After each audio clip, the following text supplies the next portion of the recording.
Buenas tardes a todos, bienvenidos al Colegio Inmobiliario. Les doy las bienvenidas en nombre de las autoridades del colegio. Soy Claudia Carral, de Actividades Académicas, y hoy vamos a presentar la capacitación de la unidad de un organismo oficial, por supuesto, de la Unidad de Información Financiera, la UIF. Por lo tanto, ustedes lo que están viendo en pantalla es un QR en el cual, si ustedes desean unirse al grupo de WhatsApp para así recibir más información al respecto y todas las consultas e inquietudes que quieran realizar en esta charla. Así que si son tan amables, pueden unirse. Además, quería informarles que algunos no sé si están acreditados o no pasaron en recepción por la acreditación. Les sugerimos que vuelvan a recepción o bien se anoten, ya que así van a poder recibir el certificado oficial que será emitido por Gnosis Compliance.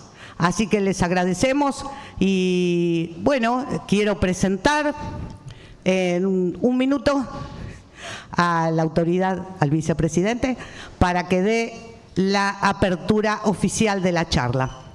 Así que bueno, si son tan amables ya pueden ir leyendo el QR y le damos la bienvenida a Román Paiquín, que suba al escenario. Muchas gracias y bueno, gracias por asistir y gracias a todos los espectadores que nos están viendo por YouTube. Muchas gracias. Un aplauso lo recibimos al vicepresidente. Gracias. Bueno, muchas gracias, Claudia. Bueno, bienvenidos oficialmente al colegio, a la Casa del Matriculado de Capital Federal. Y bueno, hoy nos convoca este tema de la Unidad de Información Financiera y vamos a tener una disertación a cargo de la empresa Gnosis a través de Vanina Lombardi y Omar Natale. Bueno, como dijo Claudia, a través del QR ustedes van a poder adherirse o integrarse al grupo de WhatsApp, donde vamos a poder hacer todas las preguntas, o sea que la charla se va a desarrollar sin interrupciones. Todas las dudas o consultas que vayan surgiendo la pueden hacer a través de este grupo de WhatsApp. Y bueno, ustedes saben que nosotros, por ser corredores inmobiliarios, ya somos sujetos obligados ante la UIF, estemos inscriptos o no. Ya por el solo hecho de ser corredores tenemos todas las obligaciones que cumplir con este organismo. Nosotros a partir del año 2012, que con una ley que creó la UIF y con la resolución 16 de ese año, nos veníamos rigiendo como sujetos obligados hasta el año 2024. En el año 2024 fueron cambiando las resoluciones y a partir de ese momento nosotros tenemos que ver todo lo que tenemos que cumplir en la resolución 43 del año 2024 de la UIF. Y esto nos agregó varias funciones o varias tareas, que es lo que vamos a tratar hoy con los disertantes. Así que bueno, no nos demoramos más y ya les doy el pase para que empiecen con la disertación.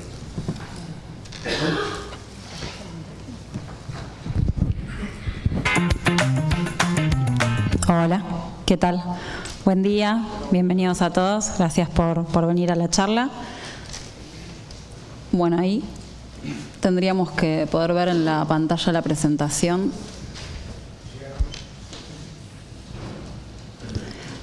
Mientras me presento, yo soy Vanina Lombardi, soy gerente de Producto, Marketing y Comunicación en Gnosis, y él es mi compañero Omar Natale, que es jefe de Producto también en Gnosis.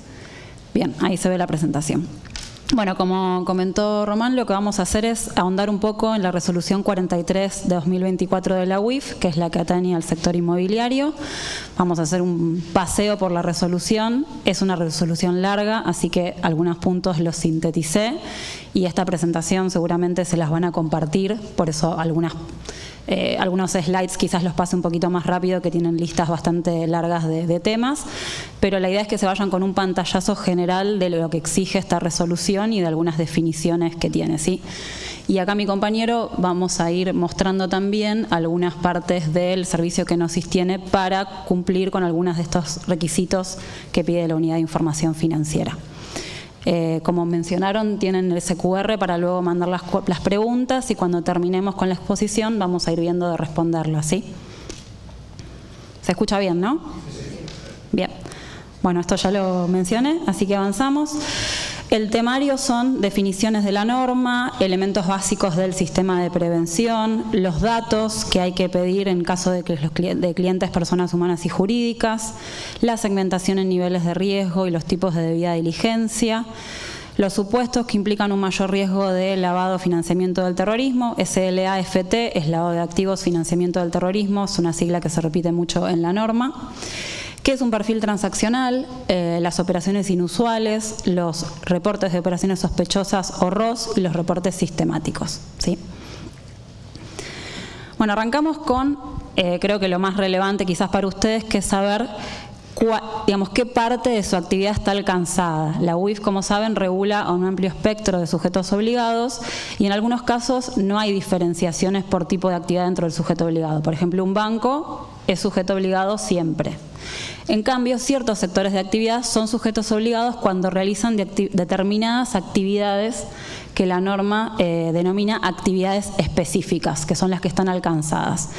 En este caso son estas dos, lo que es compra o venta de inmuebles, y en el caso de locación de inmuebles hay un monto que se fija. Este monto está evaluado en digamos, lo que la UIF está tomando últimamente como un índice, porque antes en las resoluciones había valores nominales absolutos, y como las resoluciones no se actualizaban seguido, de repente un valor quedaba súper desactualizado, además con la inflación, con todos los temas económicos. Entonces ahora puso el salario mínimo vital y móvil, que es algo que fija el Consejo del Salario del Ministerio de Trabajo y que se actualiza, bueno, según la inflación que haya, a veces cada 2, 3 meses, a veces cada 6 meses. El último es de 322.000, que es el que yo estoy tomando de referencia en la presentación, pero según cuando lo estén mirando tendrán que ingresar y ver la última resolución. Este es de agosto y creo que este mes, el que viene, puede que haya una nueva actualización. Si tomamos de referencia 322.000, 300 salarios son alrededor de 96 millones de pesos, en este caso en el monto anual de locación. Si las operaciones superan ese monto, igual o superior, están dentro de las actividades específicas. ¿Quiénes son entonces los sujetos obligados? Bueno, los agentes o corredores inmobiliarios matriculados y las sociedades que tienen por objeto esa actividad, cuando realizan las actividades específicas que les mencioné anteriormente. O sea, si realizan otro tipo de actividades, no, ¿sí? Seguramente hay un mix, en algunas actividades van a tener que cumplir y en otras no. ¿Quiénes son clientes? Quizás todas esas cosas parecen obvias, pero no lo son tanto, y es importante saber la diferencia para saber a dónde después tengo que ir a hacer foco o profundizar. Los clientes son toda persona humana, jurídica, nacional o extranjera con la que hay algún tipo de relación comercial o profesional para las actividades que mencioné anteriormente, y hay clientes ocasionales y clientes habituales. Después veremos que también esto tiene una diferencia en cuanto a la gestión que hay que realizar con esos clientes. La mayoría, digamos, no sé si la mayoría, los ocasionales no los defino los habituales. Son los que hacen en un año más de una actividad específica de las mencionadas anteriormente que sea igual o superior a 700 salarios mínimos vitales y móviles, que es un equivalente a 225 millones de pesos. Eso, bueno, deberían ustedes llevar un registro por quit, digamos, de persona humana o jurídica, e ir sumando las actividades para ver cuáles superan este monto, ¿no? Bueno, ¿qué es lo que hay que hacer? Esto creo que no lo mencioné. ¿Por qué estamos hablando de esto? Bueno, lo que busca el sistema de prevención de lavado de activos y financiamiento del terrorismo a nivel más global es detectar y, digamos, poner obligaciones en aquellos sectores de actividad donde se considera que es más factible que quienes realizan estos delitos vayan a cometerlos y, digamos, quieran blanquear los fondos que obtienen a través de los delitos. Por eso el sector inmobiliario está dentro, el sector financiero, el sector del mercado de capitales y demás. Entonces, todo lo que la norma pide es con el objetivo de detectar a estas personas o empresas. Ahí no sé. Ahí volví. Ok.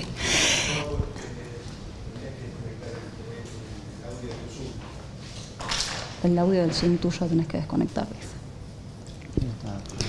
Igual ahí está bien. Ahí está bien. Bien.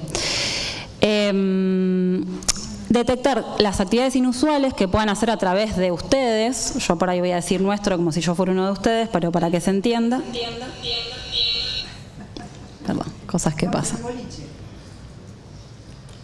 Se está desconectando solo. Se está desconectando solo. Se está desmuteando solo. Si no, desconecta el audio de la compu directamente y supongo que ahí afecta a todo. Vamos a ver si así funciona. Disculpen. Y el sistema de prevención es para eso. O sea, todo lo que yo voy nombrando es para llegar a detectar las operaciones inusuales y que después se van a convertir en operaciones sospechosas para que las tome la UIF y eventualmente haga una investigación o las eleve a la justicia y demás. Bueno, lo primero es identificar el riesgo de su actividad. Para eso, la norma pide hacer un informe de autoevaluación de riesgos y considerar estos 4 factores de riesgos. O sea, ustedes como sujetos obligados, como corredores, como sociedades de corredores, tendrían que identificar de sus clientes, a qué se dedican, cuál es el volumen de sus operaciones, el propósito de los vínculos. Acá estamos hablando a nivel general de toda su actividad, no estamos hablando de un cliente en particular. Ustedes se autoevalúan su actividad como agentes inmobiliarios. Luego, ¿qué servicios ofrecen en estas actividades específicas, en todas las instancias, desde que asesoran a la persona hasta que se ejecuta la actividad concreta? ¿A través de qué canales y en qué zonas geográficas? Esto para determinar niveles de riesgo de cada una de estas partes. Lo que es zona geográfica tiene que ver con ciertos países que, por ejemplo, por el Grupo de Acción Financiera Internacional y otros organismos internacionales están ya mencionados como de mayor riesgo de lavado. Bueno, los clásicos son Corea del Norte, Irán, pero hay otras listas que el GAFI va publicando y que hay que tener actualizadas. Y dentro del país hay mapas del delito, hay lugares donde de repente está más... digamos, hay mayor nivel de narcotráfico, de ciertos delitos que después terminan en blanqueo de fondos. Bueno, esos lugares son de mayor riesgo y también deberían considerar ustedes tanto dónde desarrollan su actividad como dónde se desarrollan las actividades específicas en las cuales ustedes toman parte. Y con eso hacer una evaluación general de riesgos. Ese informe que tienen que armar, tienen que decir cuál es el riesgo que yo tengo en cada uno de esos factores y qué voy a hacer si el riesgo es alto en alguno de esos factores. O sea, no es decir, bueno, mi riesgo es alto en zona geográfica porque yo opero en la triple frontera. Fin, no. Es, bueno, ok, ¿qué control extra puedo agregar yo ahí a mi operatoria para que ese riesgo baje un poco? Eso es lo que espera la UIF, que yo haga una evaluación de riesgos y que después diga cuáles son mis controles mitigantes donde hay mayor riesgo. Y también tener en cuenta otros documentos como las evaluaciones de riesgo que hace la UIF, que es a nivel país y demás. Este informe se tiene que actualizar en el caso de su actividad cada 2 años. Hay muchos sujetos obligados que lo tienen que presentar todos los años.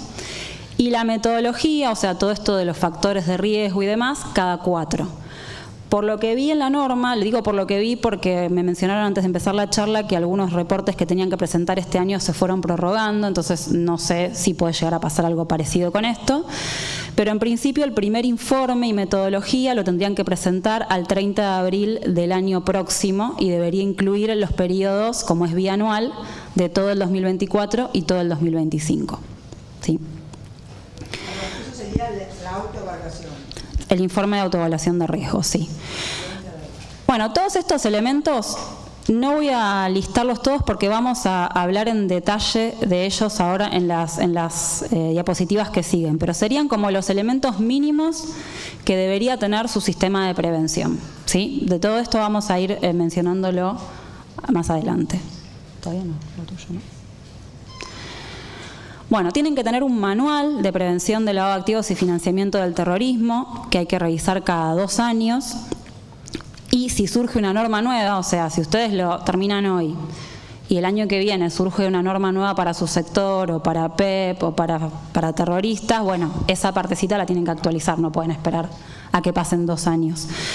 Ese manual tiene que ser conocido. Acá la norma hace mucha diferenciación entre si son una sociedad o si son profesionales independientes. Obviamente entendamos que si son profesionales independientes, todo lo que tiene que ver con la autoridad máxima, el oficial de cumplimiento, informar a empleados, bueno, digamos, tienen que adaptarlo a su situación. Si es una persona que se dedica al rubro, será esa persona la que tenga que cumplir todo. Pero bueno, si son una sociedad, ese manual tiene que ser conocido internamente por todos los que intervengan en las actividades específicas y por las autoridades de esa sociedad. Y en el manual ustedes dicen cuáles son mis procedimientos internos para cumplir con la norma. Básicamente es eso: cómo doy de alta a un cliente, cómo armo los legajos, cada cuánto lo hago, cómo capacito y todo lo demás. Bueno, luego, si tienen un órgano de administración o máxima autoridad, o sea, si son una sociedad y de repente tienen una comisión directiva o un directorio, esa comisión directiva o directorio tendría que designar un oficial de cumplimiento, aprobar todo lo que se vaya a presentar al regulador, como el informe, entender los riesgos, aprobar el manual, la capacitación. ¿Por qué hice esto? Lo que quiere la UIF es que esto no recaiga en 2, 3 personas que se ocupen de esto y que las autoridades máximas no estén al tanto. Porque llegado el caso de que sucediera algo, no sé, de que hubiera una sanción o de que hubiera alguna actividad sospechosa y demás, luego las sanciones recaen sobre las autoridades, no recaen sobre los empleados, los analistas y demás. Esto pasa en cualquier sujeto obligado. Por eso el objetivo es que la máxima autoridad esté al tanto y apruebe todo. Bien. No, después son datos básicos. En el caso de que tengan que tener un oficial de cumplimiento, que es como les decía cuando son sociedades, no cuando son agente o corredor independiente, tienen que designar un titular y un suplente. Y acá están todas las funciones que tiene ese oficial de cumplimiento.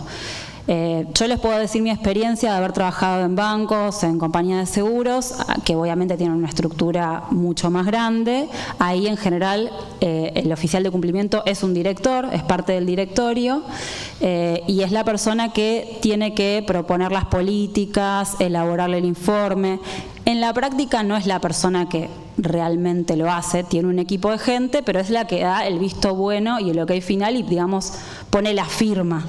Y también tiene que, en cierto modo, dar la cara si hay una auditoría, si viene la UIF o lo que fuere. Debería ser una persona o que tenga experiencia en el tema o, bueno, que sea capacitada en el tema para entender de lo que se está hablando, ¿no? También la norma dice que no se puede dejar de tener oficial de cumplimiento, por eso hay un suplente. Si está enfermo, si se va de licencia, lo que sea, tiene que entrar en funciones el suplente y esto se tiene que notificar rápidamente a la UIF. Esta persona va, por ejemplo, a aprobar cuando hay clientes de alto riesgo el inicio del vínculo, va a responder a los pedidos de las autoridades, va a realizar los ROS, de nuevo. En la práctica en general no es el que hace el ROS, pero tiene que dar el ok, tiene que quedar asentado en algún lado que pasó por esa persona. Otros puntos del sistema de prevención. Hay que guardar la documentación. Porque normalmente cuando se hacen auditorías, no sé ustedes si su sector tiene tantas auditorías sobre esta temática, pero si un día la UIF quisiera venir, estaría completamente habilitada a hacerlo y les pediría documentación. Entonces no podemos decir, no, lo que pasa es que esta operación fue el año pasado, yo ya no lo tengo la documentación. Bueno, no, hay un plazo mínimo de guarda de documentación. Siempre que hay una actividad específica en el medio, que son las que definimos al principio, como mínimo 10 años desde que se hizo esa actividad. Tiene que conservarse la documentación respaldatoria de la operación.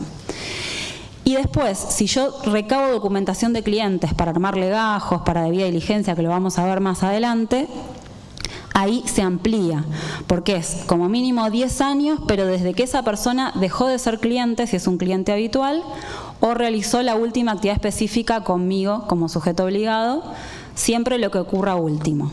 O sea, si una persona es mi cliente habitual y constantemente hace operaciones conmigo, bueno, desde el momento que dejó de hacerlo, ahí cuento 10 años y tengo que guardar todo el respaldo de lo que yo tengo de que hizo esa persona y los análisis que yo hice de sus operaciones durante todo el tiempo que fue cliente mío. O sea, quizás fue cliente mío 10 años, dejó de serlo, bueno, digamos, durante 20 años, si hablamos de la primera operación, yo tengo que tener todo respaldado. Antes era más que engorroso porque eran respaldos en papel, ahora obviamente están los legajos digitales y es un poco más fácil, ¿no? Bueno, después lo que es capacitación, tiene que haber una capacitación anual en la materia para que todas las miembros del sujeto obligado estén al tanto de las regulaciones, de los riesgos y demás, y tiene que quedar constancia de esto. Por eso, bueno, entiendo que, por ejemplo, en este caso podría ser certificado de asistencia acá, entiendo que eso podría ser una opción, pero internamente ustedes deberían de alguna forma, no sé, o circularizar algo escrito y que la persona firme que tomó conocimiento, o sea, algo que dé cuenta de que los miembros del sujeto obligado se capacitaron en el tema. Perdóname, ¿esto es una capacitación? Sí, entiendo que sí, sí. No sé si cubre exactamente todos los puntos, porque hay temas que tienen que ver con el riesgo específico de su actividad. Yo voy a hablar más de la norma, pero sí cubre parte de lo que se pide capacitar, que es la resolución puntualmente. Después hay que hacer una evaluación del sistema de prevención. Se le dice evaluación, pero para que todos entendamos, estamos hablando de una auditoría. Esto no aplica a todos, aplica a los que son personas jurídicas. Y dentro de las personas jurídicas hay dos tipos. Lo que es la revisión externa independiente, que es una figura que no existe desde siempre, ahora no tengo la fecha de la resolución original, pero existe hace unos años, antes no estaba. Son personas que están acreditadas ante la UIF en un registro de revisores externos independientes que tienen que mostrar conocimiento y ciertas condiciones formales para hacerlo y que están especializados para hacer una evaluación de riesgos de lavado y financiamiento del terrorismo. O sea, no puede ser cualquier persona que uno conozca, por decir, sino que tiene que ser alguien acreditado en ese registro. Esas personas tienen que hacer una evaluación, pero solamente para los sujetos obligados con ingresos anuales superiores a 875 salarios mínimos vitales y móviles, que es un equivalente a 281 millones de pesos, o que realicen 50 o más actividades específicas en un año. En esos casos deberían tener una revisión externa independiente, el revisor emite un informe y le comunica los resultados a la UIF. Esto, por lo que vi en la resolución, deberían presentar el primero los que estén obligados, o sea, los que cumplan con la condición que dije antes de los ingresos o las actividades específicas, antes del 31 de agosto del año que viene, y sería por el periodo 2024 y 2025. Y también ponen otro tema de fechas, que es que sea dentro de los 4 meses de cuando se venció la presentación del informe técnico. O sea, presentan el informe técnico y dentro de los 4 meses posteriores presentan el resultado de la evaluación. Tiene un poco de sentido porque parte de lo que va a evaluar el revisor es el informe técnico, ¿no? Después, si están por debajo de estos ingresos o de estas actividades específicas, es suficiente con tener una auditoría interna. O sea, que un área de auditoría interna les haga un informe relativo a los riesgos del sistema de prevención de lavado y financiamiento del terrorismo. Ese informe no solo tiene que decir cuál es la situación general, sino si hay deficiencias, dónde están, y ustedes deberían decir qué voy a hacer yo para mejorar esa situación. O sea, no es solo una foto, sino que ustedes se tienen que comprometer a hacer mejoras, porque digamos, si lo ve el regulador y dice, bueno, tenés riesgo acá, tenés riesgo acá, tenés riesgo acá, ¿qué vas a hacer? Esa es la pregunta que sigue a continuación. Y seguramente en la siguiente auditoría, el auditor va a ir a ver eso que ustedes dijeron que iban a hacer y que iban a mejorar. Bueno, acá algo un poquito más de a pie, que sería, ¿qué datos puntualmente le tengo que pedir a un cliente? ¿Cuáles son los datos mínimos que tengo que pedir? Bueno, esto depende si es un cliente persona humana o un cliente persona jurídica. Esto lo tengo que hacer antes de iniciar el vínculo, o sea, antes de hacer la actividad concreta. Y si es un cliente habitual, o sea, con el que mantengo la relación, cada tanto lo tengo que actualizar por si algo cambia. Si es una persona humana, no sería solo la persona humana, sino si esa persona presenta a alguien que va a operar en nombre de ella, un apoderado, un autorizado, un representante, de esa persona también. nombre y apellido, documento, nacionalidad, fecha y lugar de nacimiento, estado civil, datos de contacto, actividad, todo lo que tiene que ver con PEP y control de listados de terroristas. Ahora, cuando termine esta diapositiva, le dejo un ratito a mi compañero que les muestre dónde está esta información en el servicio y de paso se relajan un poco de tanta teoría. Y la parte de persona jurídica sería razón social, fecha y número de inscripción registral, todo lo que tiene que ver con la constitución, o sea, según el tipo societario lleva un nombre distinto, pero es el estatuto, el contrato social. La idea es ver cómo se constituye esa sociedad, pues no ser una sociedad, cómo se constituye esa persona jurídica, a qué se va a dedicar, cuál va a ser su autoridad, cada cuánto se va a renovar y demás. Datos de contacto, actividad y después todas las personas humanas que están relacionadas, porque pensemos que una persona jurídica es una persona de existencia ideal y yo con solo saber el nombre, no sé, Servicios Inmobiliarios S.A., no estoy sabiendo mucho de esa persona. O sea, lo importante es además quiénes están atrás de esa persona. De hecho, sabemos, aunque sea por las noticias, que hay mucha pantalla, muchas estructuras complejas armadas a propósito para que no se sepa quiénes son las personas que están atrás. Por eso la norma exige identificar cuáles son las autoridades, en este caso los integrantes del órgano de administración, quiénes toman las decisiones, digamos, y quiénes ponen la plata o son los dueños, la titularidad del capital social y los beneficiarios finales. Ahí hago un asterisco, los beneficiarios finales, por si no están familiarizados con el término, la norma los define como las personas humanas que tienen el 10% más del paquete accionario de una persona jurídica. Acá hay bastante complejidad. Si a ustedes les parece complejo, yo les puedo asegurar, yo trabajé en algunos bancos grandes y es muy difícil, incluso para un banco que quizás es el sujeto obligado con mayor poder para pedirle documentación a los clientes, porque muchas veces de eso depende que les otorguen un crédito y demás.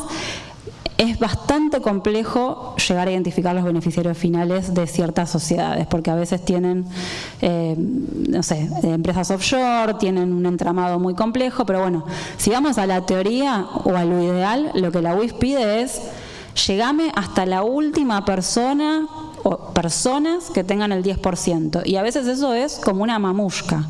Hay una sociedad que es de otra sociedad, que es de otra sociedad, que es de... A veces es fácil y a veces no, realmente hay que ser un poco detective. Perdón, Vanina, todo esto que estás indicando cuando superan los 700... Cuando realiza alguna de las actividades específicas que dije al principio, compraventa de inmuebles o locación, que no me acuerdo cuál era el... Superando los montos que... Sí, exacto, sí. Sí, porque si no ya no hay en esas otras operaciones obligación de sujeto obligado, digamos. No, de nada. Sí, sí.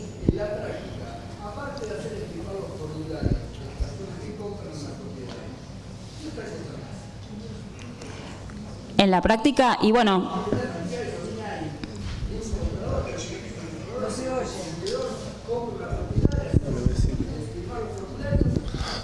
Perdón, porque no se oye la pregunta. Dejemos que terminen la exposición para no cortar y las hacemos al final todas las dudas. La puede pasar por el grupo de WhatsApp y si no en un papel, pero la hacemos al final, así no le cortamos el hilo de la exposición. Bien. Bueno, y lo último que digo antes de pasarle a Omar, para todas estas personas humanas que están vinculadas con las jurídicas, hay que pedir todos los datos de la izquierda también. O sea, si yo tengo un beneficiario final, si tengo un director, un presidente, tengo que saber los datos de nombre, fecha y lugar de nacimiento y demás. Ahí ahora le paso un ratito a Omar. Bien, ahí voy a dejar de compartir y vuelvo a compartir de nuevo.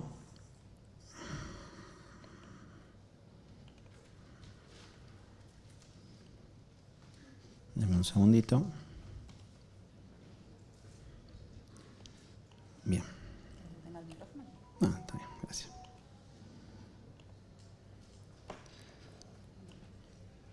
Bien, ahí lo que ustedes están visualizando sería el informe que generamos en Gnosis Compliance, ¿sí?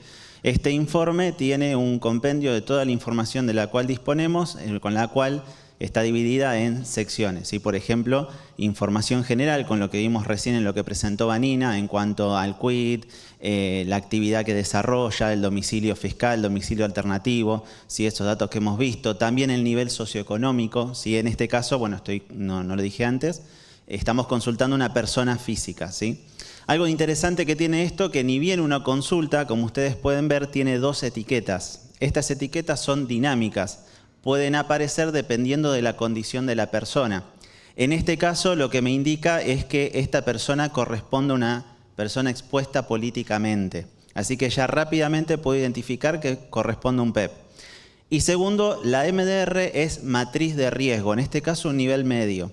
La matriz de riesgo, básicamente después lo vamos a ver un poquito más en detalle, pero para resumirlo y que se pueda entender el concepto.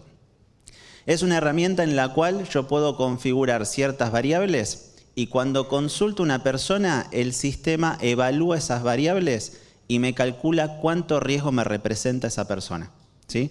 En este caso, por cómo tengo la configuración hecha de la matriz, me representa un riesgo medio, ¿sí? Obviamente eso es parametrizable. Pero ahora, bueno, yo quiero saber un poquito más acerca de este PEP. Justamente me puedo desplazar hasta la sección de persona expuesta políticamente y ahí me brinda más detalles acerca del cargo que ocupa, el organismo, el distrito, el estado y el periodo de mandato en el caso, bueno, de que esté vigente o quizás lo haya cumplido, en ese caso, pasado los 2 años, una vez que finaliza el periodo de mandato, se lo pasa a considerar como un ex-PEP. Tenemos otro ejemplo, que es también de una persona física.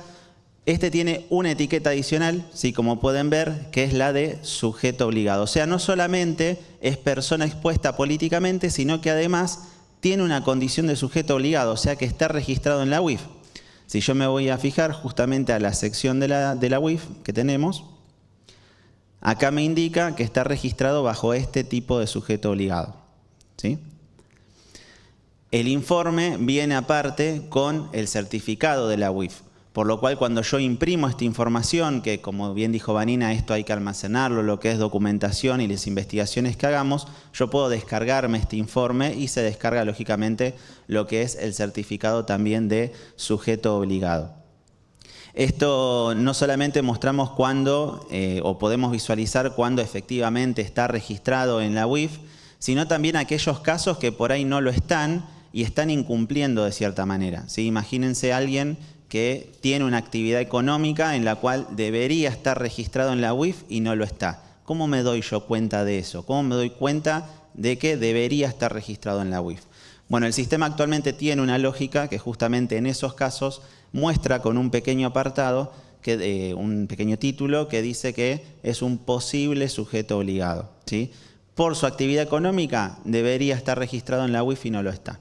¿Esto qué implica para nosotros? Bueno, tener que pedir alguna documentación respaldatoria adicional, ¿no? Para efectivamente ver por qué se da esta condición. Otro caso que vamos a mostrar también que se ha mencionado recién, déjenme pasar por los casos de prueba, ahí está.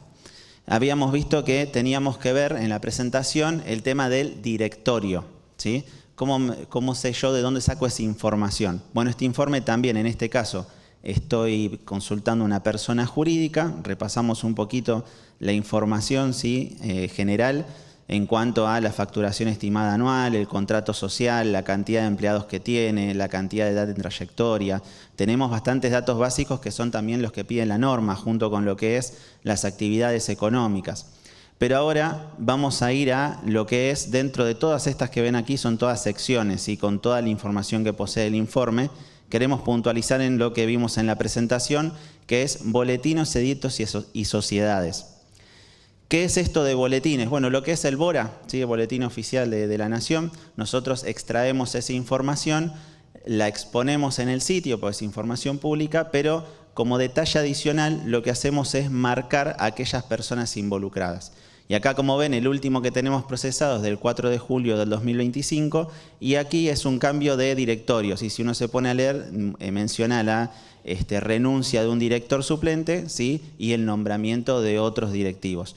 En ese caso, aquí en el resumen de lo que es el boletín, se explica justamente o se detalla a aquellas personas que están involucradas y con el cargo en el cual están comprendiendo en ese boletín. Bien. Bien, vamos a pasar al otro, perfecto. Después se habló también, ahora vamos a verlo un poquito más en la presentación. Aguarden un segundito, acá tengo un cartel que no me deja mover. Ahí está.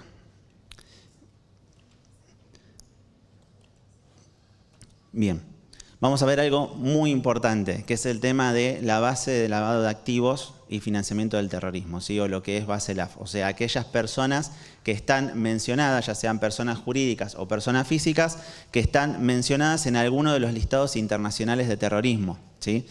Esto es un caso real, ¿sí? Habana Tour S.A., ellos están nombrados en una base de terrorismo. Fíjense que la etiqueta ya me alerta de eso, me dice BASELAF, o sea, tiene una mención. ¿Quiere decir que el quit está en esa mención? No, está el homónimo, o sea, tiene una mención por homónimo. En este caso es un caso real, por eso lo citamos, porque viene bien al ejercicio. Y ahora, ¿cómo veo yo qué fuente es la que está mencionando a esta persona jurídica? Vamos a ir a BASELAF.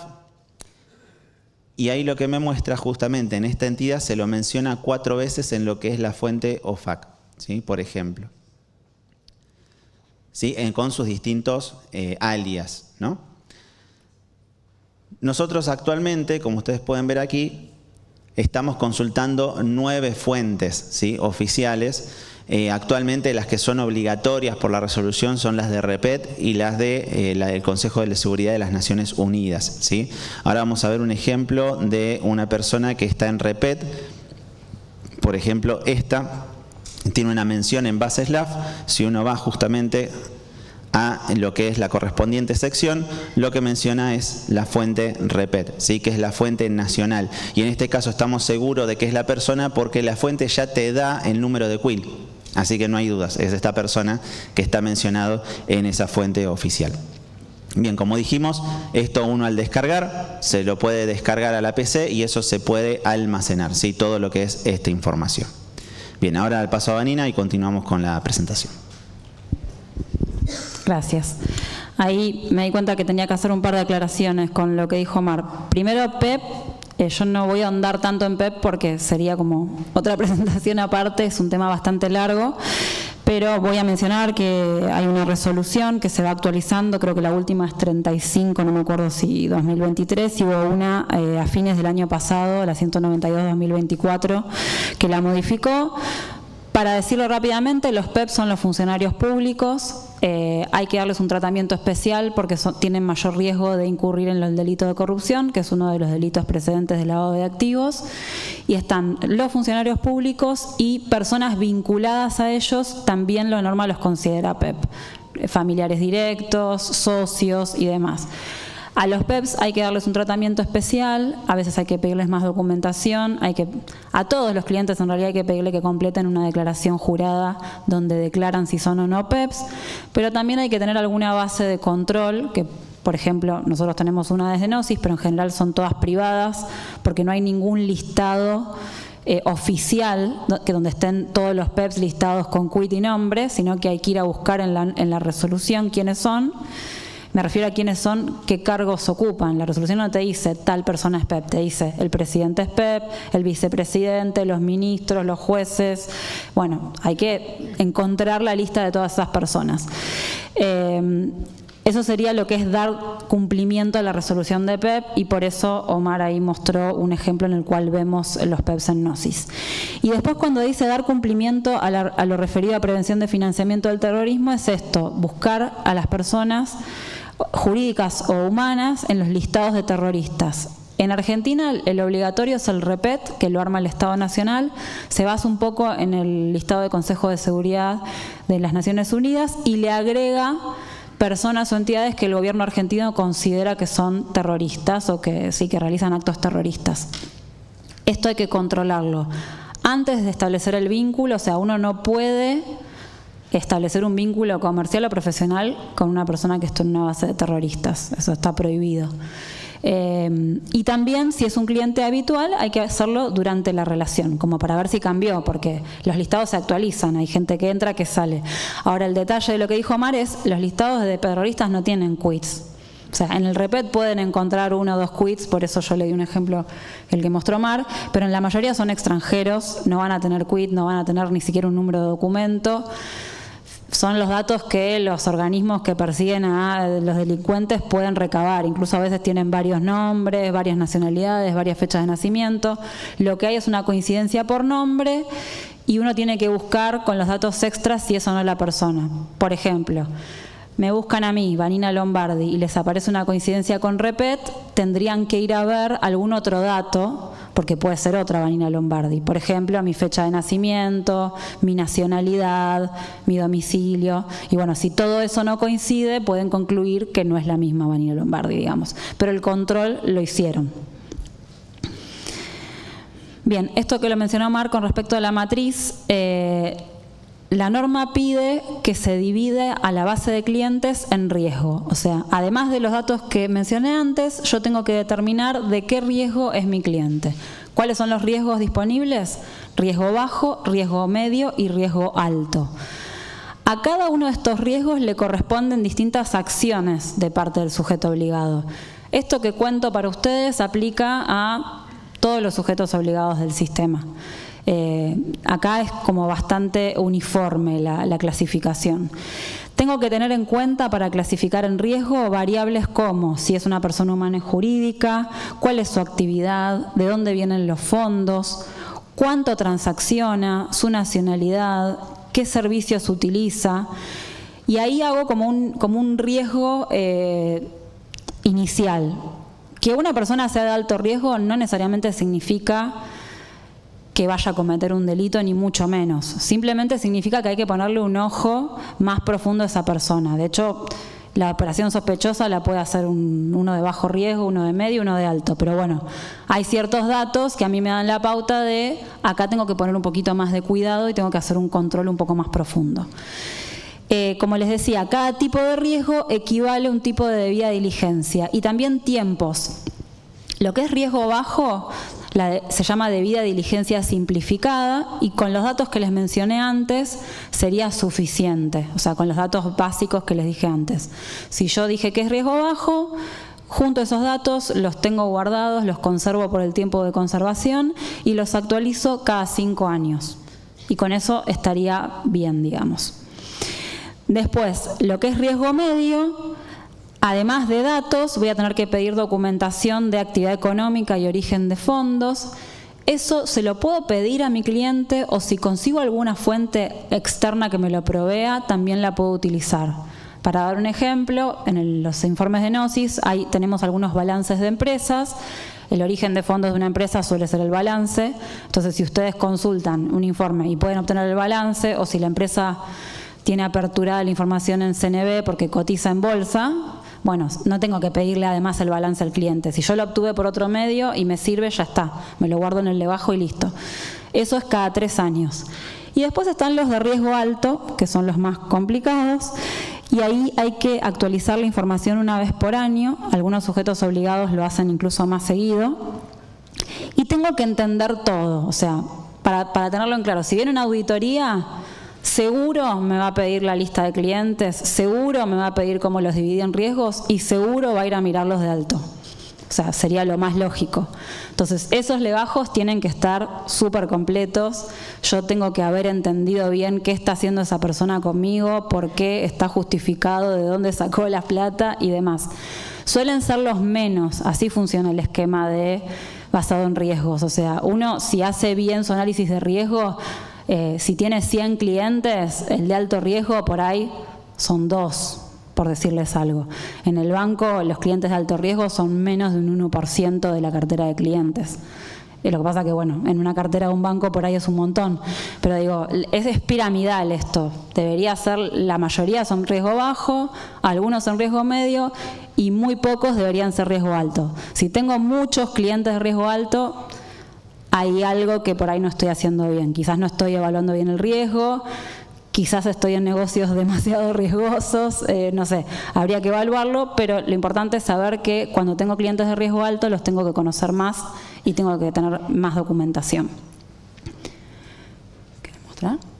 Bueno, les mostramos brevemente la matriz y después quedan 3 o 4 cositas más para ver.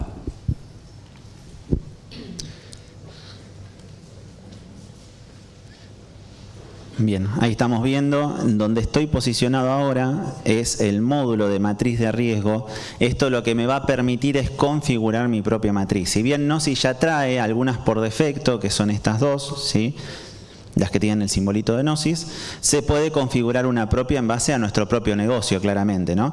Pero fíjense que las variables que contiene son varias, ¿sí? Yo las puedo activar, ¿sí?, para ir configurando, como por ejemplo por tipo de inscripción de WIF, y dependiendo de cada tipo de inscripción le puedo ir configurando el riesgo. Otras cosas interesantes que tiene es que, por ejemplo, le puedo poner una ponderación. ¿Qué es una ponderación? Es cuánto valor le doy yo o cuánta importancia tiene para mí una variable por encima de la otra. Entonces, si por ejemplo para mí tipo de inscripción es muy importante, le voy a poner una ponderación un poquito más elevada, por encima del resto. ¿En qué influye esto? En que el sistema al momento de hacer el cálculo y determinar el riesgo va a considerar esta variable como de mayor peso o va a tener un mayor porcentaje de importancia por encima del resto de las variables. Y otra funcionalidad que tiene es lo de killer, ¿sí? Si yo presiono el killer, funciona como un riesgo alto por defecto. Es decir, si yo estoy evaluando una persona y esa persona cumple con la condición donde yo tengo marcado el killer, no importa que todo el resto de las variables esté en riesgo bajo, si cumple esa condición va a ser riesgo alto, sí o sí. Sí, se usa para casos que nosotros consideremos críticos, ¿no? Y obviamente es opcional. Pero tenemos para evaluar la edad de la persona, el score, que por ahí para los que no estén habituados es el score crediticio de Gnosis, o la probabilidad de que entre en default esa persona, ¿sí? Más cerca del 1 es más probabilidad de entrar en default, más cerca del 999 es... tiene mayor liquidez la persona. Después tenemos si podemos configurar la cantidad de veces que fue ex directivo recurrente, esto para configurar en una persona física, ¿no? Ahí no aclaré. La nacionalidad, después si tengo alguna base propia o lista negra, ¿sí?, o base de alerta propia que quiera subir también lo puedo hacer. Por nivel socioeconómico, si es PEP. Voy pasando así rápido para no extenderme porque no les quiero quitar mucho tiempo. Lo que es actividades de AFIP, también puedo configurar por actividades de AFIP, más allá de que sabemos que hay actividades que tendrían que estar como sujeto obligado, por ahí hay actividades que yo considero riesgosas, particularmente por mi negocio. Bueno, puedo configurar esas en particular. Lo mismo que si entró en concursos y quiebras, ¿sí?, o si está en Repsal, o si es proveedor del Estado, si es sujeto obligado con sus distintas posibilidades. Recién ven, fíjense que nosotros habíamos mencionado, él es posible sujeto obligado. También está el bloqueado dado de baja, ¿sí? El bloqueado dado de baja es aquel sujeto obligado que estaba registrado en la UIF y por algún motivo, por algún incumplimiento o falta de documentación lo bloquearon, ¿sí? Eso es un caso al cual hay que prestarle atención. También podemos configurar por ubicación geográfica, ¿sí? Dependiendo de la ubicación geográfica, si está más que nada en negocios donde evalúan si está en triple frontera, en lugares donde son más susceptibles al narcotráfico, al contrabando, suelen configurar zonas geográficas. Después, bueno, por productos y servicios. Sí, en el caso de inmobiliaria tiene sus ítems para poder configurar. ¿A qué me refiero con productos y servicios? El motivo por el cual quiere asociarse conmigo, ¿sí? Entonces, si yo quiero evaluar un riesgo, ¿sí?, por alquiler, por venta, por otro y personalizarlo, yo puedo asignarle un riesgo a esa gestión. Y lo mismo por canales de distribución. ¿Sí? El canal de distribución me refiero a cómo me contactó esa persona a mí, ¿sí? Lo hizo por medio de internet, por la fuerza de venta, ¿sí?, de manera presencial. Bueno, obviamente es opcional, pero también lo podría llegar a considerar un riesgo. En base a la evaluación, vieron que nosotros habíamos visto en el informe, creo que lo sigo teniendo por aquí, ahí está. Nosotros teníamos esta etiqueta, matriz de riesgo medio alto. Bueno, esa etiqueta sale a raíz del resultado de la sección de matriz del informe. Acá están las variables configuradas de la matriz que estoy utilizando para este informe. la variable que se configuró, el valor obtenido por cada una de las variables y el riesgo y ponderación que representó ese valor. En base a todo eso, el sistema me dice este perfil es medio alto. Lo mismo podemos hacer cuando configuramos una matriz nuestra personalizada, dependiendo de cómo sea nuestra configuración. También en base a eso el sistema nos va a decir en cuáles de las 5 categorías que hemos visto en la presentación va a encuadrar ese perfil.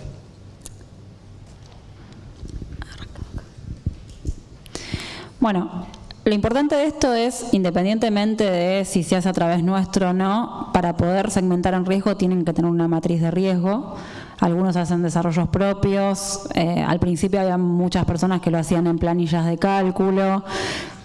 A medida que pasa el tiempo, la UIF está pidiendo cada vez un poquito más de profesionalización en este tema.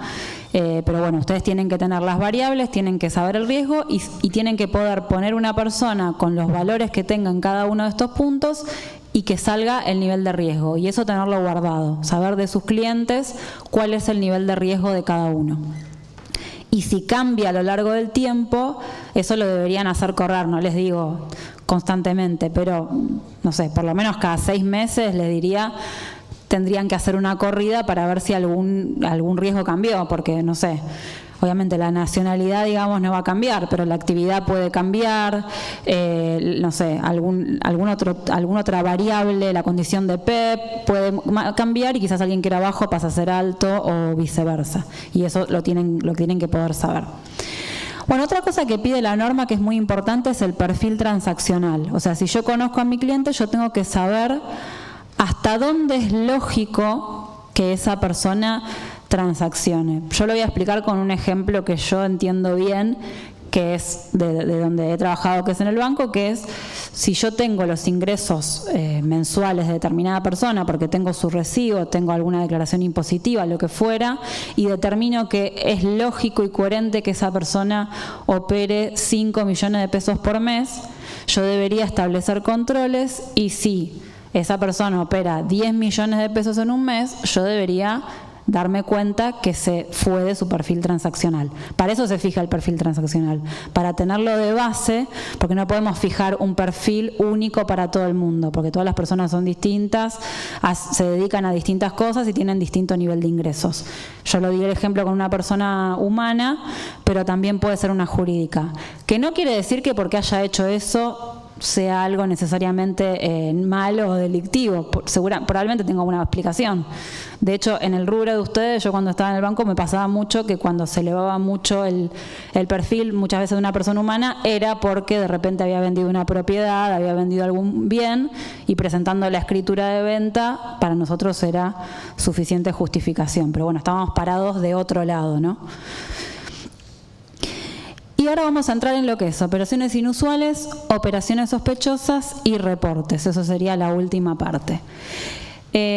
Yo tengo que establecer como sujeto obligado un monitoreo de la operatoria de mis clientes habituales, que es lo que les decía antes. Yo tengo que tener un registro de lo que esos clientes hacen conmigo, de las actividades que realizan conmigo, de sus montos y de sus características, y tengo que tener en cuenta ciertas condiciones que están enumeradas acá, y son muchas, por eso les digo, no les voy a decir todas, que me den la pauta de que hay cierta inusualidad en esa operatoria. La UIF da ejemplos, pero yo creo que este es el punto en el cual nadie mejor que el que se dedica a la actividad para darse cuenta. Yo creo que quien se dedica a una actividad, y más si se dedica hace mucho tiempo, no le es difícil detectar cuando hay algo fuera de lo común en la operación que se está realizando. Acá, por ejemplo, es cuando el cliente compra una propiedad a nombre de alguien que no sea, digamos, que no tenga una vinculación directa. Cuando una persona no está preocupada por los valores de la operación, o sea, piensen que una persona que quiere blanquear fondos tiene fondos mal habidos delictivos y quiere entrar al sistema formal y no le importa si la casa que valía, no sé, $300.000 la paga $500.000, porque él lo que quiere es sacarse toda esa plata negra y blanquearla. Entonces, cuando pasan ese tipo de cosas, cuando hay poco interés por la formalidad o incluso por las características de la operación, sino que lo único que se quiere es concretarla, podría ser una señal de alerta o de inusualidad. Bueno, ni que hablar cuando empiezan a intervenir personas que no tienen que ver, cuando el motivo por el cual declaran que van a comprar algo parece completamente incompatible con lo que están comprando. Bueno, hay una lista bastante larga y ustedes tendrán las propias, pero básicamente es eso, detectar algo fuera de lo común. Cuando yo lo detecto, tengo que llevar un registro de eso, porque eso también me lo va a pedir la UIF o el auditor. Y tengo que dejar asentado quién fue el cliente, cuál es el perfil, cuál es la operación, cuándo la hizo y qué concluí yo al respecto, porque ¿qué tengo que hacer? ¿Lo detecté y ya está? No, lo detecté y tengo que analizar. Tengo que ver si se justifica o no se justifica. Puede ser un análisis que lo pueda empezar y terminar yo, digamos, el sujeto obligado, o puedo requerir pedirle explicaciones o documentación al cliente. Entonces, una vez que hago el análisis, si el análisis termina bien, que en general, por lo menos en los sectores que yo me desempeñé, la mayoría termina bien, simplemente dejo asentado el análisis que hice, la justificación que tengo, lo cierro y si alguien viene y me lo pide, yo lo tengo disponible, como el legajo. Ahora, si no termina bien, si no lo pude justificar, si sigo pensando que es inusual y no me cierran las explicaciones y no me cierra la documentación, eso se transforma en un reporte de operación sospechosa a la UIF. Que todo lo que hablamos hasta ahora es para llegar acá. O sea, lo que le importa a la UIF de todo es que uno llegue a hacer buenos reportes de operaciones sospechosas, porque eso es el material que tiene la UIF para después hacer denuncias a la justicia y eventualmente perseguir delitos. Después podemos hablar de cuán efectivo es en la práctica, pero bueno, por lo menos en la teoría ese es el objetivo. Bueno, cuando yo hago un ROS, esto se hace todo online. Ustedes como sujeto obligado tienen que tener una autorización para entrar en el sistema de la UIF, una clave, cada uno lo hace en nombre del sujeto obligado y ahí están todos los datos que tienen que completar. Pero antes de hacerlo yo ya tengo que tener todos los datos y documentos. Tiene que estar fundado, o sea, hubo una época donde había muchos ROS porque la gente no llegaba a analizar los casos y entonces antes de que se le venciera el plazo reportaba por las dudas. Eso es lo que la UIF llama ROS defensivo y no le gusta mucho eso a la UIF porque además la UIF es un organismo que tampoco es muy numeroso y que del otro lado también hay gente que después tiene que ir a analizar lo que le reportan, entonces trata de que, de que el input de información que reciba sea lo más limpio posible. La idea es que haya un argumento por el cual yo reporté y un respaldo y que yo pueda contar toda la gestión que hice y por qué igual decidí que era una operación sospechosa. Y además hay plazos para reportar. Primero, tengo 90 días corridos, 3 meses desde que ocurrió la operación para reportar. O sea, yo no puedo reportar hoy algo que pasó en enero de 2025. Estaría incumpliendo la norma.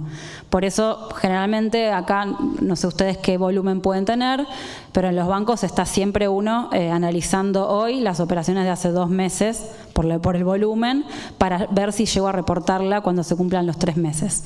Antes eran más, creo que eran 4, lo achicaron el periodo. Y desde que yo decidí que es una operación sospechosa, tengo 24 horas.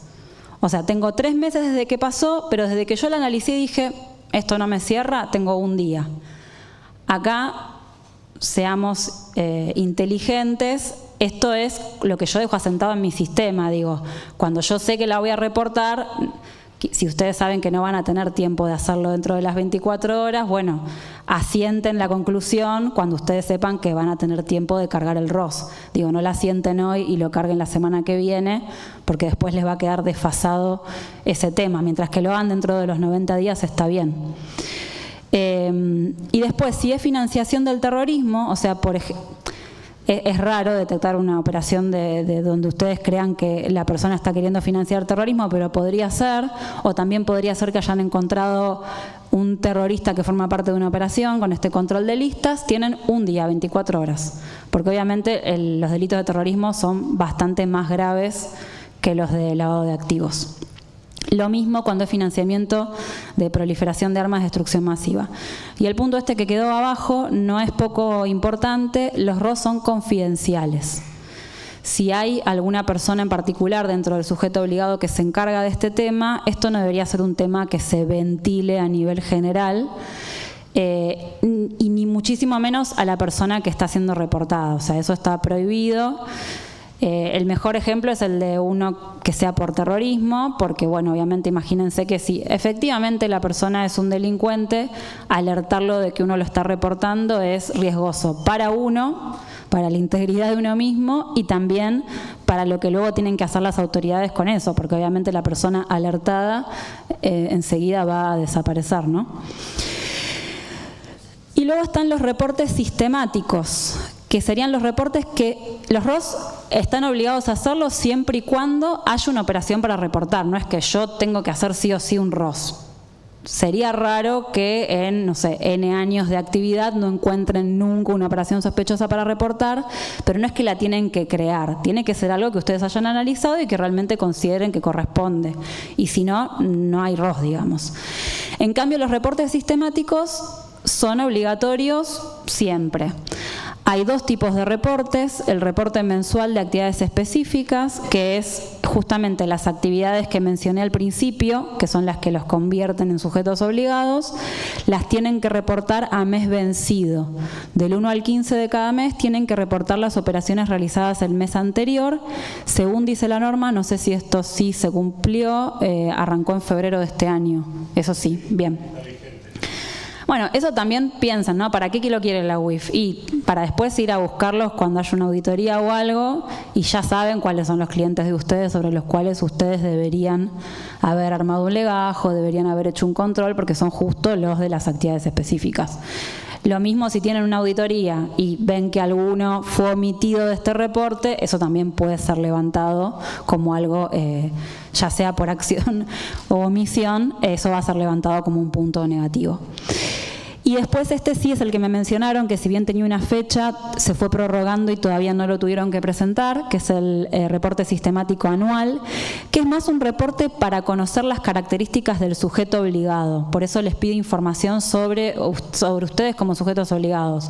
Sus características generales, si es una sociedad, seguramente las autoridades, su nivel de ingresos, a qué se dedican. Bueno, esto es un poco para dar un pantallazo a la UIF de cuál es su escala y cuáles son sus características generales. Estos dos, si bien yo estoy enumerando las condiciones para sector inmobiliario, todo sujeto obligado ante la UIF tiene que presentar como mínimo estos dos reportes, no es algo específico del sector inmobiliario. De hecho, hay sujetos obligados, sobre todo el sistema financiero, que tienen que presentar muchos más mensuales por tipo de transacción. Pero bueno, los mínimos son estos, el anual y alguno mensual que tenga que ver con la actividad en sí. Bueno, y llegamos al final de la presentación. Ahí voy a decirlo. Bueno, perfecto. Sí. Bueno, tenemos las preguntas que fueron pasando por el grupo de WhatsApp y las voy leyendo y vamos viendo si podemos ir contestándolas y si surgen otras también, si tenemos tiempo, avanzamos. Muchas de estas preguntas igualmente surgen directamente de la misma resolución 43, que fue la que nos incorporó todas estas novedades de los reportes, de la auditoría externa y todo eso. Bueno, a ver, empiezo con las preguntas y Vanina, te fijas o se fijan y las vamos contestando. Sí. Dice, bueno, el PDF que estamos pasando, si lo van a enviar, va a quedar alojado en la página, en la biblioteca digital del colegio. Después, el guardado de la documentación debe ser físico o puede ser digital. Eso también fue respondido, puede ser de cualquier manera, aunque bueno, cada vez está ganando más lugar todo lo que es los medios digitales. La siguiente, quería saber si se puede enviar por este medio o para que todos tengamos los formularios de la UIF actualizados que deben completar los clientes? Bueno, esto es una pregunta recurrente. Nosotros ya vimos que no hay un formato estandarizado de formulario, que digamos con un número y un formulario. Vimos en la resolución que tenemos que tener una serie de datos que nosotros tenemos que recabar de los clientes. No importa el formato que tengamos, siempre y cuando estén todos los datos que necesitamos. Siguiente, a ver. En la práctica, en una compraventa, a ambas partes se les hacen firmar los formularios y se archivan. ¿Qué más hay que hacer? Bueno, es todo lo que explicó Vanina. Toda la debida diligencia, hacer la segmentación de acuerdo al riesgo, la UIF, o sea, se basa en esta resolución en un enfoque basado en riesgo, o sea, toda la segmentación, todo lo que explicó Vanina. Y yo, siempre les recomiendo a los colegas que si no leyeron la resolución 43, que la lean, la tienen que tener leída porque todo surge de acá. Y si la leyeron, seguramente le van a surgir más dudas, así que siempre la van a tener que releer y siempre va a ser un material de consulta. A ver, siguiente.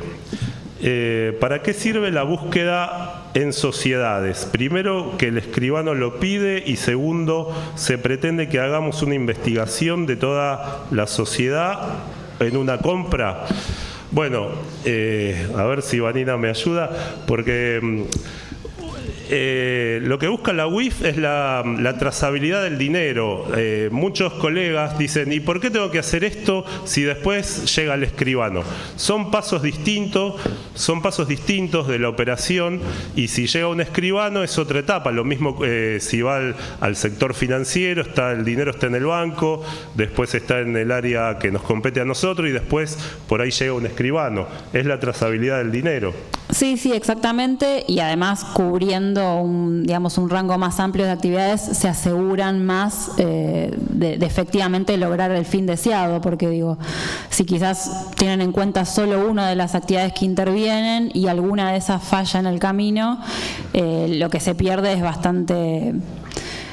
puede ser bastante complejo la consecuencia, digamos, siempre teniendo en mente cuál es el objetivo inicial. Entiendo que del lado de quien tiene que llevarlo adelante puede verse como algo quizás, como una formalidad, como algo tedioso y demás, pero bueno, por lo menos el objetivo del esquema normativo es ese. Y aclaro algo más. No es que Argentina sea como un satélite con la regulación de la UIF, que de repente acá, digamos, por decir, al Congreso se le ocurrió sacar la ley. O sea, todo esto viene de estándares internacionales. Hay un organismo que se llama GAFI, yo no lo mencioné, que es el Grupo de Acción Financiera Internacional, que tiene unos estándares que se llaman las 40 recomendaciones, y los países van bajando esos estándares a normativa local, y quienes no lo hacen, después el GAFI hace evaluaciones mutuas de los países. ¿Alguna vez habrán escuchado de Argentina haber entrado a la lista gris, por ejemplo, que son estas listas de países del GAFI? Porque hay evaluaciones como unas especies de auditorías que, si bien no tienen una consecuencia concreta, no es que si estás en la lista gris te voy a poner una multa de tanta plata, pero después cuando el país y las empresas y todos los que comercian internacionalmente dentro del país quieren hacer ciertas transacciones, no es para nada favorecedor estar en una lista gris de un organismo internacional. Entonces, también por eso las normas, digo, lo que pasa acá pasa en otros países. Los sujetos obligados no son una invención de la legislación argentina, sino que están en consonancia con estándares internacionales. Sí, perfecto, muchas gracias. Sí, acá estuvo el GAFI en marzo del 2024 y estuvieron casi todo el mes evaluando a Argentina a ver si pasábamos o no a la lista gris. Y bueno, por suerte quedamos afuera de la lista gris. Bueno, la siguiente pregunta. En caso de venta de unidades a estrenar o en pozo, que se realiza, por ejemplo, con boleto y se escritura al año aproximadamente, ¿cómo hacemos generalmente en este caso, que el valor de escrituración es menor, o cuál valor tomamos o informamos las ventas con boleto? Bueno, nosotros tenemos que informar cuando hacemos una compra-venta, o sea, en el momento del boleto, ahí terminamos nuestra gestión o nuestra intervención, tenemos que informar eso. Bueno, a ver la siguiente pregunta. ¿Todos los meses hay que hacer presentaciones en la página de la UIF o sigue solo en formulario como hasta el año pasado?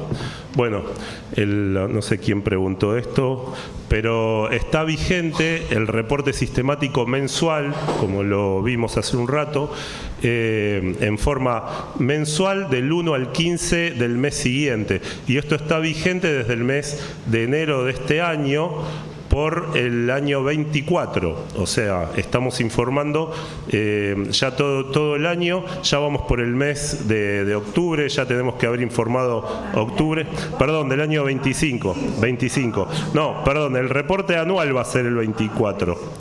El reporte sistemático mensual está vigente desde este año y hay que informar del 1 al 15 del mes siguiente si tuvimos operaciones, incluso si no hubo movimiento hay que entrar igual a la página de la UIF con la clave, y el usuario y la clave, y poner que no hubo movimiento para obtener el certificado.